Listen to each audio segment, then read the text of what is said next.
Welcome into the Arkansas Football Recruiting Report with Otis Kirk. I am Hayden Herrera coming at you with another edition. And Otis, it's been another week since we had our last episode. Several more players have announced that they are coming to Fayetteville, and the school has even confirmed as such. We'll talk about those. We'll talk about ones that have been reported but hasn't been officially announced. We'll get to as much as we can. But so the transfer portal officially closed, but if you got in before the deadline, you're still free to pick what school you want. But with the semesters starting, you really want to get in now so you can be eligible for spring ball. So it looks like time is kind of wrapping up. But Ryan SIlverfield and his staff been hard at work, and I guess we can start on the offensive side of the ball where they several additions at positions that were needed. Yeah, they have. And, I think since we went on the air last week, Chris Marshall from Boise State jumped on board, and that was a good pickup. He's a kid that's got all the potential in the world. I mean, all the talent in the world. Yeah. That's never been an issue with Chris. It's been some off the field character issues, and they're very well documented. And but I will say this. I mean, he's hung in there, and he's playing another year for another college. But if Chris decides to get it together, and this will be his last college year, if he decides to really put his mind to it, sky's the limit for him. I mean, like I said, talent's never been the issue with him. He was a 4 or 5 star recruit coming out of high school, went to A&M and then Ole Miss, junior college, Boise State. So yeah, he's bounced around, but I will say this: he stayed clear enough to always be on a team, still have a career. So, yeah. If the light goes off for him this year, knowing this may be his last shot for the pro, but he's got all the talent in the world. And so that's a good pickup for him. He's about 6'3", 215, if I'm not mistaken. Yeah, he's 6'3", 215, so good size there. I remember him in high school. I mean, I think he visited Arkansas. They wanted him to, and, they tried to get him out of high school. And, but he went to A&M, but he's a great pickup. Them. I don't remember if Jelani Watkins was on here when we talked last week or not. I don't believe so.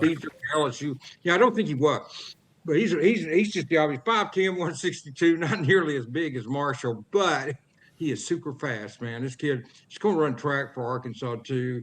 It hasn't happened for him on the football field yet. He had a couple of catches at LSU last year, but there again, he's still got 3 years of eligibility, and he's kind of the poster child for what I like about how Silverfield's recruiting. He's probably a kid that Arkansas had no chance of getting out of high school, and now they go get him after a year or two. What happens, Hayden, is a lot of these kids want to go to LSU, A&M, or Alabama, Georgia, Notre Dame, wherever. They want to go where the big time players football are. And then they get there after a year or two and they figure out, hey, man, even though I'm a 5-star or 4-star, I'm sitting on the bench here. So now I'll go where I can play. That's in Arkansas. That's where they come into play. And they can get a kid like that they really had no chance getting out of Louisiana before he went to college. But now, and you've got to think, well, yeah, he only had a couple of catches. Yes, they are. I get people saying, well, they're not recruiting proven guys. You can't argue with that. But also, I can't believe the kid like Watkins didn't have a lot of talent and just hasn't had a chance at LSU. And you get them, and the light goes off. So to a certain degree, Drew Sanders was that way. That came from Alabama to Arkansas. He hadn't really shown that kind of talent at Alabama because he hadn't had a chance. And he got to Arkansas, and in 1 year he turned out to be a stud. So that's what you've got. That's what I like about the transfer portal. I think that is, and I may be wrong on this, and it's a lot of based on potential. But I think that's Arkansas's path to having a great program. I think they can get kids like Watkins and many others who were one of the top players in the state and the nation coming out of high school, 4 and 5 stars. And it doesn't pan out where they're at. So now Arkansas comes and gets them, but they've still got 3 years of eligibility or 4. Same way, So, I mean, I love that idea. I think that's how Arkansas can really succeed. Now, you've got to mix that in with getting some proven players and retaining some of your proven players, too. I mean, Arkansas brought back some key receivers from last year, including Courtney Crutchfield, who, yeah, I think you caught one pass. But there again, he's another kid that's got 3 years of eligibility. Or, Courtney's the light's going to go off for Courtney. And, you bring back Jalen Brown and guys like that. So you've got proven players, but you also go to the portal and get some. And I like speaking of receivers, Donovan Popple from New Mexico State reminds me a little bit of his recruiting situation of Mike Washington last year from the same school. He had 61 catches, I believe, at New Mexico State last year, really lit it up, and he's 6'1", 195. So, in fact, he's proven player. And I like that. They picked up Donovan, and I think he's a sleeper in this class. And Jamari Hawkins, he did it at Memphis. They know what they're getting in Jamari Hawkins. He brought a receiver coach over here. He knows exactly what they're getting in Jamari Hawkins. And so, and then from the high school, they signed Daquan Prevost, Blair Irvin the fourth, Jude Hall. So they've signed 3 high school kids. And then you've got so he's brought in 7 receivers of his own and then retained some from the Arkansas team. So I think they're good shape there. Switching over to quarterback, obviously they brought back KJ Jackson, but you go get AJ Hill, 6'4", 215. There again, quarterback coach or offensive coordinator from Memphis, quarterback coach came to Arkansas. He knows what he's got with AJ Hill. And a guy that Braden Fuller is a guy that, everybody's going to try to compare to the quarterback at Ole Miss this year, coming from a small school, a lot of success, but, unproven on this level. But there again, I think Braden Fuller can, we'll see what it's going to be interesting to watch him in the spring. I want to see how he does. I remember used to when Sidney Moncrief or Corliss Williamson played great at Arkansas, every high school kid coming out of Arkansas was going to be the next Corliss or Sidney. Not every kid's going to be the next guy like the kid at Ole Miss. Right. Every quarterback from a small school, but you do know that can happen, and I think they like Braden Fuller a lot. And they signed Hank Hendricks. That we talked about that briefly on here last week. That has gone official now. He has reclassified to 2026, and so he will be at Arkansas this summer. Hank was a 4-star recruit, number 10 quarterback in the country last year. So yeah. In the 2027 class, and that's a good pickup for Arkansas. He's a kid that can come in, work in the weight room for a year, get around the program, and got a great future ahead of him. And then they just had Cade Trotter from Clemson as a walk-on quarterback the other Friday. He's a walk-on. He's from Highland Park down in Dallas, down in the Dallas area, just north of Dallas there. And he's got a lot of chance to, help out on scout team or something. Don't expect more, but hey, kid, you never know. And so it was a nice pickup. And running back, they kept some of the guys, including Braylon Russell and Cam Settles, and I thought both of them were nice keeps. But Braylon's got a chance to really be one of the better ones in the SEC. But they also added Sutton Smith and Jasper Parker from the portal, and then T.J. Hodges from Bryant High School. So they've got 5 or 6. I don't know what Batten's going to do. I'm assuming he's back, but Marklin Batten, but I haven't heard that for sure. I mean, I've seen reported as being back, but it hadn't never been officially said. But that's 5 or 6 running backs. I do like the mixture they've got with Braylon, kind of the big, powerful back who's got speed, but more power. Sutton Smith's got that speed, more like lightning, and Braylon the thunder. And Jasper Parker's kind of in between them.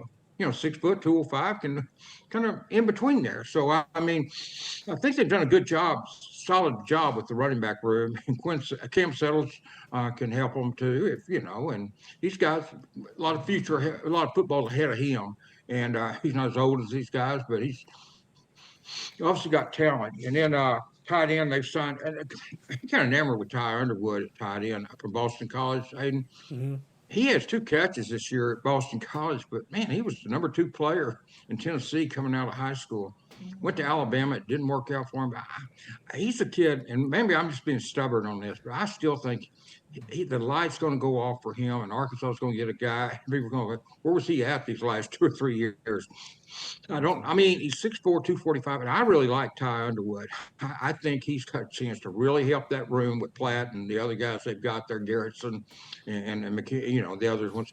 But I think I'm really interested to see Ty Underwood and what he does, because I still think he can be the number 2 player in the state of Tennessee, sign with Saban in Alabama, and it not be pretty good somewhere down the road. And I know it didn't happen at Boston College. I don't know what the situation was at Boston College. I obviously don't cover them, so don't really keep up with them. So I don't know what happened there, but I do know that if he gets a chance, he will get a chance at Arkansas with Morgan Turner. He will get a chance.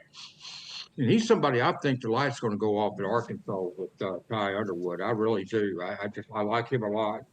And switching over the offensive line, I think Malachi Braylon and Josiah Clemens came over from Memphis. Braylon, I thought Malachi could be a starter. I saw him go against Cam Ball in that game against Arkansas this year, Yeah. and he didn't lose. He didn't. He held his own, and that's pretty good against Cam Ball. Cam's one of the better ones out there. Mike Williams and Terrence Roberson, though, were just huge gets, man. Yeah. Terrence Roberson from OBU, kid that I've known since he was in the 10th or 11th grade down at Warren.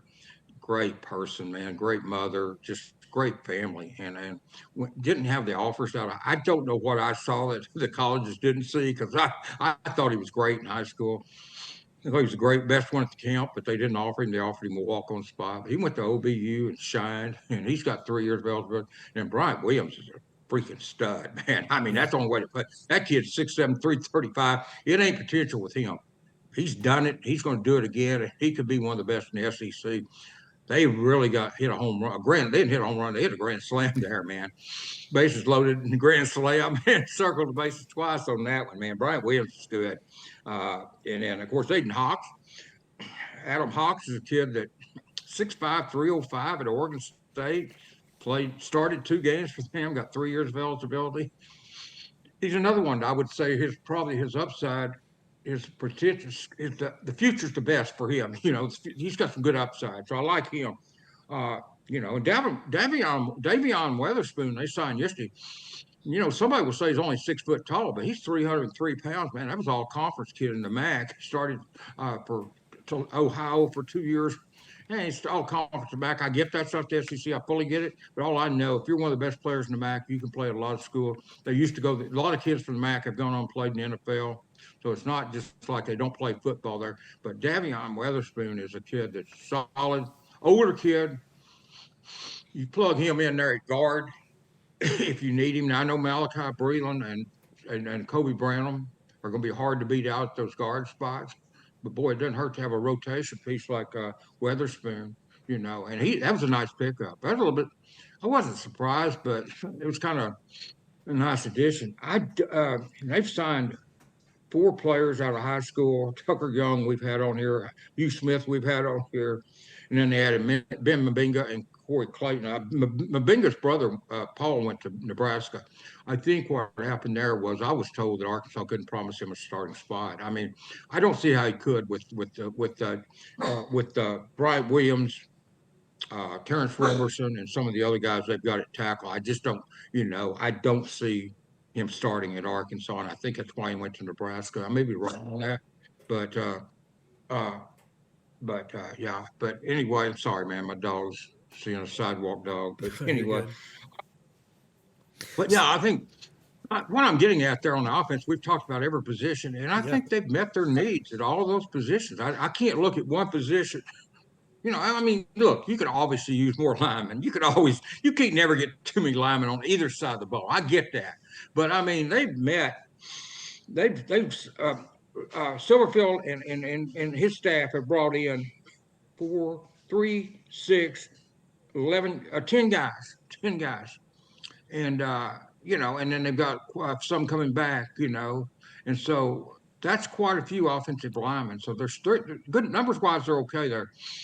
They may eventually add another one or two there. I do know I was told right before we went on the air that Aiden Russell is no longer considered. Aiden Bussell is no longer considered a signee with Arkansas. They had announced him. I'm not sure what happened with Aiden, but from West Virginia. But I thought he was pretty good. But whatever happened there, I don't know. I didn't have time to really check it. But Aiden is I guess not going to be a part of the class after he was announced. It's weird, but weird things happen in this portal business. I mean, it's a strange business, and it gets stranger all the time. And it's been 2 weeks of pure bang, bang, bang, 15, 20-hour days. So, I mean, that's, I don't know what happened there, so I can't say. But I do know I got a text saying that he was not going to be part of the class. And I said, okay. And, so eventually I'm sure it'll come out. But right now I don't know. I'm just telling you that's what I understand anyway. Yeah, as far as things in the portal, I mean, that ranks low on the list of craziest things to happen that we've seen so far. You got, schools trying to get contracts enforced. You got kids leaving right after they say they're staying.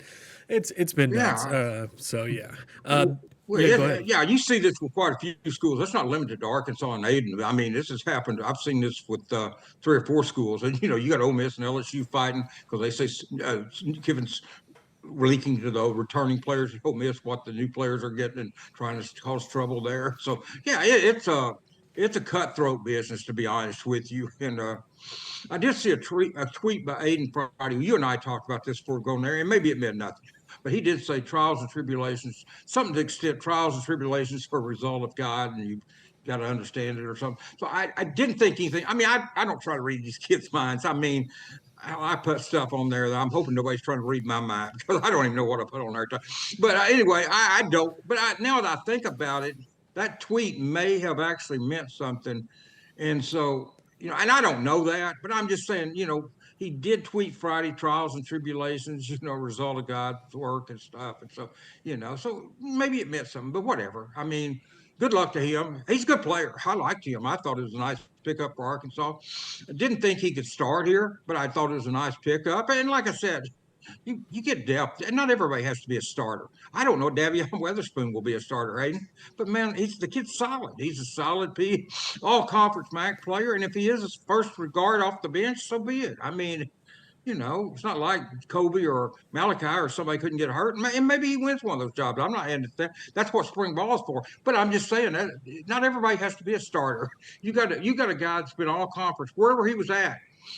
Just like Terrence Robertson, all conference down there at in the Gulf South or whatever the conference that is. I mean, they're great to have available, because if they were all conference, that means they were among the best players they were going against. So it's good to have those guys. Not everybody has to be a starter, man, in this world.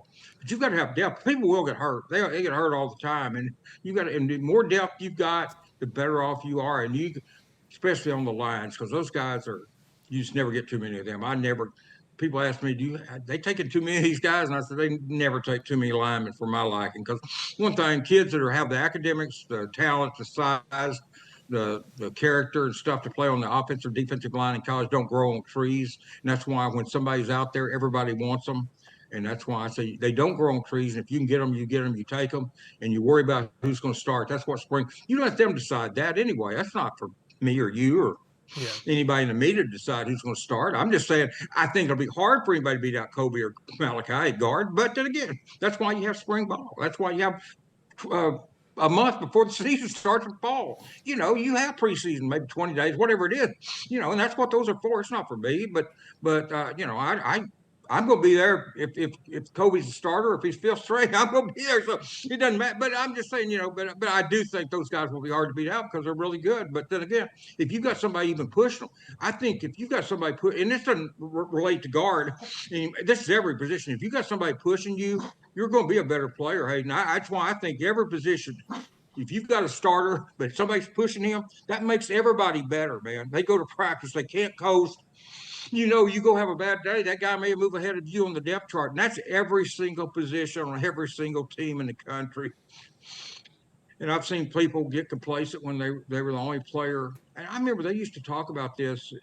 I've talked to college coaches, through the years. I'm not talking about the guys here now, but I'm just talking about through the year. And they've talked about we want guys that push others because we don't want anybody to be complacent, think they've got that position won. And they may have, but we don't want to know that. And we want to be, and if they're getting pushed, they're going to get better. And the guy pushing them's going to get better. Everybody's going to be better. And then if your starting quarterback's getting pushed, but he's still your starting quarterback, what if he gets hurt? But you've got, say AJ Hill's pushing KJ, and KJ gets hurt. AJ's been pushing him. AJ's been getting some good reps in practice. He comes in and he moves the ball. Last year Taylor got hurt. KJ came in. Year before last, Tennessee, Taylor Green gets hurt. Malachi Singleton came in. They won the game. And that's why I said you can't look at this and say, well, they've got a starter, so we don't need anybody else. No, you can't say that. That's why depth plays a part, and it always has and always will. And the better depth you've got, the better team you're going to have. That's just a fact, and that's every position. I'm just giving you an example of quarterback the last 2 years. But they don't beat Tennessee if Malachi doesn't come in there. And he and Braylon came off the bench. He and Braylon Russell won that game, man. I mean, they moved that ball down there and took over the game. Beat, what was it? I believe the number 4 team in the country at the time. Yeah, it's a And game so fans that's will what never happens. forget. That's why you get quality depth. That's what happens. It gives you a chance to win those games, man. And that's why I smile every time they get it with Davion Weatherspoon. I mean, if it makes you better, so be it. If it makes Kobe and Malachi better, so be it too. Yeah, we respect the MAC here on this show. They got some Yeah. great athletes over there. All right, we've gone in depth on the offense here. We've only got a couple more minutes. We're gonna take a quick break, and then we'll come back and we'll talk over some defensive signings that the Hogs have made. Stay with us. Welcome back to the Arkansas Football Recruiting Report. Hayden Herrera here, joined alongside Otis Kirk. Otis, I guess I'm not the only one coming from Eugene, Oregon to Fayetteville, Arkansas these days because the Razorbacks have gotten themselves a defensive lineman, Xadavien Sims, from the Ducks to the Hogs. And this is a guy you know a lot about. Yeah, I've met him. I've known that kid since he was the ninth or 10th grade. He was at Denison, Texas then. Met his mom, him. He came to camp here, Hayden, and I spent a lot of time with he and his mother. And then he moved to Durant, was number one player in Oklahoma, and I'm good friends with Sean Cooper at the C4 place down there in Colton Yarborough at Durant. But he became the number one player in Oklahoma. He went to Oregon, and yeah, he had one tackle. But look, here's the deal, man. He's 6'4", 6'3", 6'4", 305 pounds. Was the number one player in the state, a four-star recruit. And he's what I hit on earlier. It's opportunity for what it is. It's not that he stunk. Oregon has great players ahead of it. He's what I was talking about earlier when I said Arkansas has got to get these kids that were number one, number two players, 4- and 5-star kids in high school. They didn't get in. They didn't get. I mean, they didn't have a chance on them. They can get them out of the portal. And Sims is perfect for that. He hasn't had the opportunity. That's the big word, opportunity. You give this kid the opportunity, which he will get at Arkansas. He's going to be a stud in the SEC. You wait and see. Xadavien Sims is going to be a great player for the Hogs. I love him. He's got a great mother, and he's just a good kid that I've known quite a while. Not as long as I have Colton, but I've known him quite a while. And I broke Friday morning in Pig Trail Nation, Hogville, that he was visiting. And, I'm close with those people down there in Durant and been down there. C4 is a great place. And I know we're running out of time, but I'll be quick. But I think the biggest word with Sims is just he's got a lot of talent, and he's going to get the opportunity at Arkansas, which he did not get at Oregon. And people's got to understand that. You go to Oregon, there again, it's just like Drew Sanders at Alabama. He didn't get an opportunity, Hayden. He's going to get the opportunity at Arkansas that he didn't get it, and he's got 3 years of eligibility left. This kid's going to be a stud for the Hogs. And Silverfield and those guys hit a grand slam when they got Xadavien Sims. I'm telling you, this kid's going to be big time for the Hogs. I don't know what he will be this fall. He'll be good, solid. But by the time he leaves here, he will be a all SEC freaking stud for the Hogs on the defensive tackle spot. He's that good. He's that good. There we go. All right, keeping up with a couple more defensive additions before we go. Silverfield and his staff going after some safeties pretty hard. A couple guys, JUCO, and some guy from Power 4 school, as well as from Middle Tennessee State. Yeah, the one I like a lot is Carter Stoutmire. He started for Colorado. He played at Plano, Prestonwood High School down there, Prestonwood Christian maybe. He played at Plano, Prestonwood. I think it's Christian school, but whatever. He played down there in high school, went to Colorado, and Prime threw a fit last year when Virginia tried to get in the spring when Virginia tried to get him out of the portal in that second portal opening. They threw a bag at him, and he stayed at Colorado. And Prime reported Virginia, and he came to Arkansas, and he's got a starting experience. And if there's a position on the field, and I know it's more than one, I get that, but if there's a position where Arkansas maybe still needs to hit a home run or two, is safety.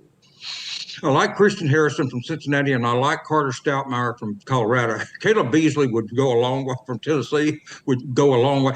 And he goes back to what I've said. He's got 3 years to play. He played at Tennessee, was number one recruit in Tennessee. He's out of Nashville, Lipscomb High School, a great high school there in Nashville, Tennessee.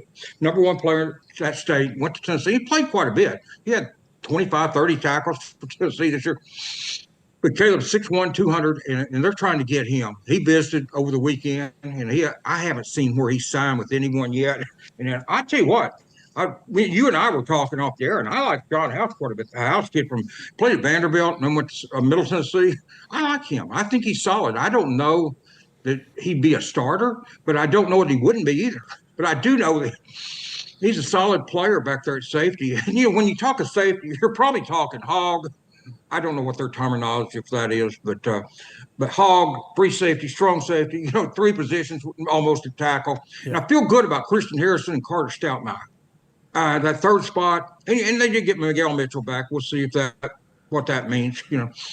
He came back from the portals, which is the coming and going to the portal, Yeah. but that's but but whatever. But I think they could still use one or two more, especially a home run hit like Caleb Beasley. I think they could use that. I'm gonna tell you, Hayden, my theory on Arkansas being great is to get these kids that were number one, number two players state, 4 or 5-star recruits up to 2 years ago, 1 or 2 years ago, get them, bring them in here and give them the opportunity. They didn't get to those schools. I think you'll get a lot of Drew Sanders out of that group, and I think that's how you make Arkansas great. These kids don't want to go to Arkansas. A lot of them don't. Some of them do. They got their share of 4-stars, Colton Yarborough and him. But I mean, but a lot of these kids don't want it. But you go get them after a year or two because they just want to go where they can play. They've been there in Alabama. They've been to Georgia. They've been to Notre Dame, LSU. They've been there and done that. They want to go where they can play. And that's where Ryan SIlverfield, I think, has really taken an aggressive approach with that. I like his approach to that. Sam really thought if just because they were highly recruited, didn't really want to, if they hadn't done anything, maybe that wouldn't be who you go after. See, I'm just the opposite of that. And I think SIlverfield has taken the opposite approach. And I'm not saying Sam was wrong or Ryan's right. I'm just saying I agree with what Ryan's doing. We'll see if it works.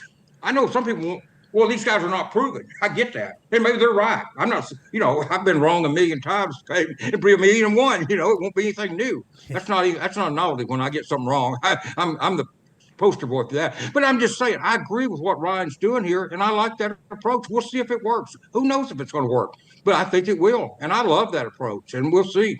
But he's also gotten some guys like Lakai Rowland, Kamari House. He's got some proven players, Bryant Williams. So he's got a proven player. But I do think he's got some guys that maybe were really high rated out of high school, haven't done it yet, and they're not proven. And maybe they won't turn out. Maybe they're not as good as everybody thought they were, including me. But I think it's a good approach to try that. And let's see how it works. We don't know.